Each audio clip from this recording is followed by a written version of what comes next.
big warm welcome back to my channel. I hope that you're all doing well.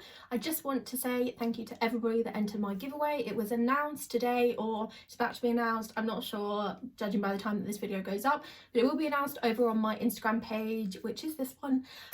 So make sure you check that out. If you have entered, good luck, and if you aren't lucky this time, don't worry, because I'll be doing another giveaway, an even bigger giveaway at 2k followers. So also make sure that you go and follow that page so that it doesn't take as long to get to that giveaway. Okay, so in today's video I'm going to be talking about my top 10 tips, a little bit of a tongue twister, for interviews. So this is mainly a midwifery interview, but I suppose you could take some of these skills to any kind of university interview. So tip number 1 is to be yourself. It sounds very simple, but it actually isn't. A lot of people, especially when put under pressure, they kind of take on a different persona, or they will elaborate on things. So that's a very important thing. If you're elaborating on things, especially even in your personal statement, you shouldn't be doing that, because when you come to interview and people ask about things in your personal statement and they're not actually true, then you're definitely not going to get a place on the degree. Elaborating your qualifications, elaborating any previous experience, it's not going to go down very well. So just make sure that you are yourself. You're not elaborating on any of your skills, on any of your personal experience, and also just make sure that you show your personality when you're at the interview. People don't want a robot with no personality, no emotions. You don't want to just be rigid. You need to have some kind of charisma to your personality, and it's really important that that shines through. But again, contradictory to that is you also have to remain professional. So it's just about finding the boundary of being professional and acting in a professional manner, but also letting, your charisma and things shine through at the same time. Okay, so tip number 2 is to make sure that you talk, but not talk too much. So I'm not sure how interviews are working at the minute with the pandemic. However, I know when I had my interview, and you have a group interview. So the way that it was structured at my interview was we were all sat in a circle. There was probably about 10 of us or so, and you're given a topic to discuss. The topic is not important. I mean, it really doesn't matter. Mine was something to do with an old gentleman on a bus journey, needed to get to the dentist or something like that. I can't even remember. It was so irrelevant, but they're really not looking for a correct answer as such. They're really listening to your communication skills in this part. So you want to make sure that you're heard, but you also want to make sure that you're not the main voice in that conversation. You want to be also including other people in your conversation. It's really important to learn the names of the people in your group. I'll come on to this tip in a little bit, but it's important to relate to people by asking their name, by referencing to people as, say, I like what Chloe said, but I'd also like to add X, Y, and Z. If you see what I mean, you want to be using people's names, because that just shows your listening skills, and it also shows that you're a good communicator. So you are wanting to get your point across, but you're not wanting to be overpowering so that the whole attention of the activity is taken by yourself. Tip number 3, and this is a very big but simple tip, and that is to not mention babies. So a common misconception about midwifery is that we get to handle babies all the time. I mean, babies are a part of what we do because we help to deliver babies where necessary, but babies aren't the main part of our job. We don't have a lot of interaction with babies. If that's something that you're really passionate about, I would maybe consider children's nursing or pediatric nursing. I can't remember what it's called, but definitely not midwifery, and definitely don't say you want to be a midwife because you love babies, because that is an instant no from quite a lot of universities, mainly because it's just a common misconception and they don't want you thinking that this is a degree for you, but in fact after a couple of months you will drop out. So they're just trying to retain people on the degree. It's not anything that they have against babies, definitely not. It's just that they want to make sure that you're on the right degree for yourself. Okay, tip number 4 is to know your personal statement. So I did a really old video on personal statement tips. I mean, it's got loads of information in, but I'm probably going to recreate it because it's just appalling. But anyway, I talked a lot in that about how to structure a really good personal statement, how to get everything in, how to set it aside from other personal statements.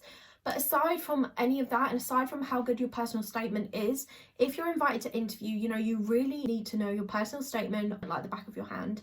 I brought a printout copy of my personal statement with me. Obviously, I don't know if things are online. Obviously have a copy with you when you're going to your interview online, but make sure that you know what you've said in there, because normally part of the multiple mini interviews is they will be referencing parts from your personal statement, bringing out points that you've mentioned. So say transferable skills, say previous experience. You really want to know what you've written about, and you want to know what you want to say about each of those points, so that if somebody asks you, you're not left blank, because that kind of looks like you've just written things for the hell of it. So don't let that happen to you. Tip number 5 is dress professional. Again, if you're doing your interview from home or on a video conference, it's still really important to dress professionally. So a lot of the time people are worried about what to wear to an interview.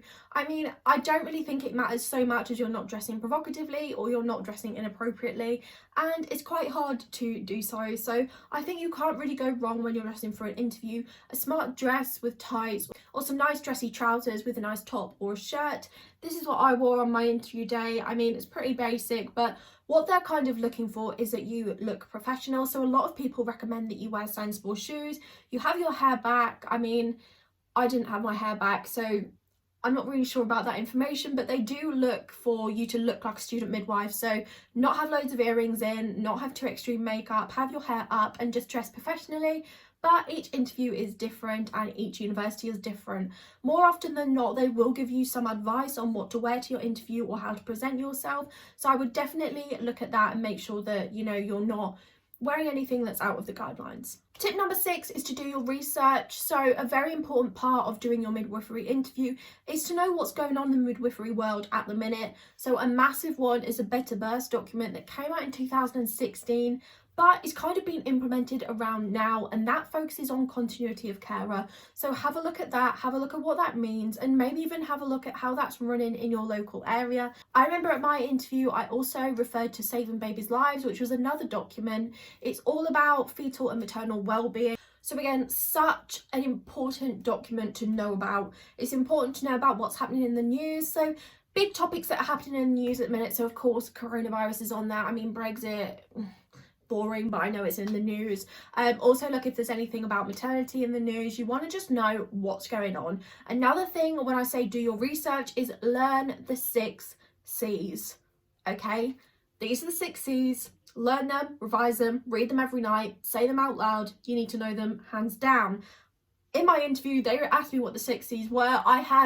I knew them off the top of my chest, so I was able to recite them. There was one that I slipped up on, but I mean, I knew that I knew them in myself and I felt better for that. Plus, when you go out into practice, you really want to be moulding your practice around the 6 C's. So these are the 6 C's, God, how many times can I say it, that are structured by the Nursing and Midwifery Council, and they basically set out guidelines of how you should be using your best practice, of the standards. So yeah, I'm not going to go into too much detail about the 6 C's, apart from the fact that if you don't know what they are already and you have an interview, or even if you don't have an interview, just go up and look at the 6 C's because they're very important.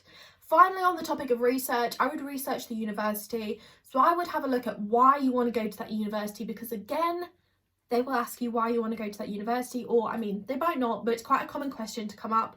So you want to be looking at what interests you about that university. You want to be talking about the placement sites that they have. You want to be talking about the ratings that they've been given, the previous testimonies. You want to have it all up in here. You know, if this is something that you're really passionate about, it's quite easy to just speak from the heart. And sometimes you don't even realise that you're retaining the information. But if you're interested in a topic, trust me, it will go in and it will stay in. Number 7 is a quick one, and that is to be on time. This is if it's on a video conference or actually a physical interview. You don't want to be late. If anything, you want to be a little bit early. Mainly just compose yourself and make sure that you're not rushing around, because that is the thing that you don't want to be doing on an interview day. Number 8, again, is a quick one, and that is to speak to the other interviewees. You know, it's not necessarily a you and them situation. You're not up against all of them, because you know, all of you from that room could be getting a place. You want to be building each other up. You want to be speaking to people. You want to be getting to know their name. You want to be getting to know a little bit of their background. It'll make you feel so much more at ease as well. I definitely felt more at ease when I was speaking to a few of the girls that are at my interview. Learning their names is really important. Hence why I mentioned the group interview, so that you can actually reference to people and their names, because it's polite, it's respectful, and also it will get you extra points for showing that you are a good listener and that you're a good communicator. Tip number 9 is all about transferable skills. So if you did watch my personal statement video, I mentioned a lot about transferable skills in that video. So when you're writing your personal statement, you want to really home in on all of your transferable skills.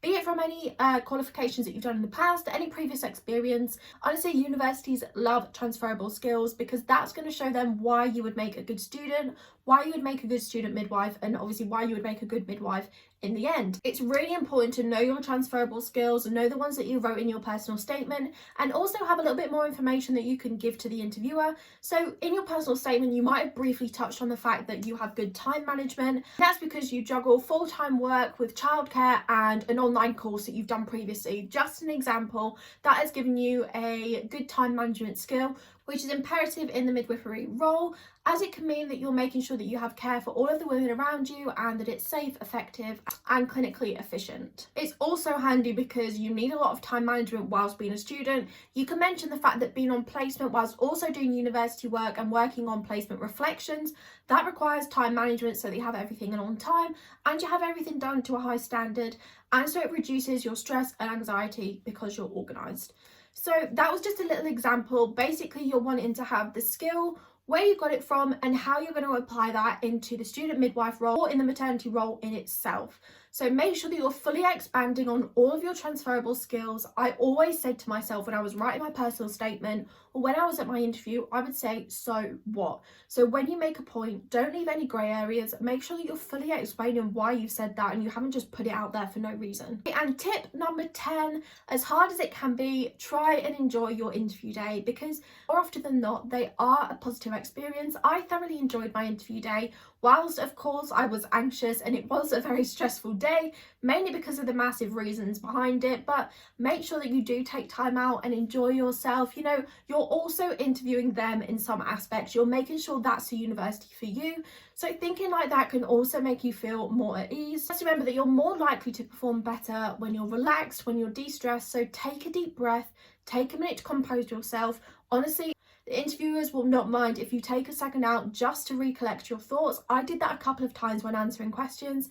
It just gives you a few extra seconds to compose yourself and give the answer that you know you have in your head. So my main message is to take a deep breath, you know what you're doing, and have fun. So I hope that you enjoyed that video. I hope that you found the 10 tips useful. I hope that you will apply them in your interview. If you did enjoy this video, don't forget to give it a big thumbs up. I would really appreciate that.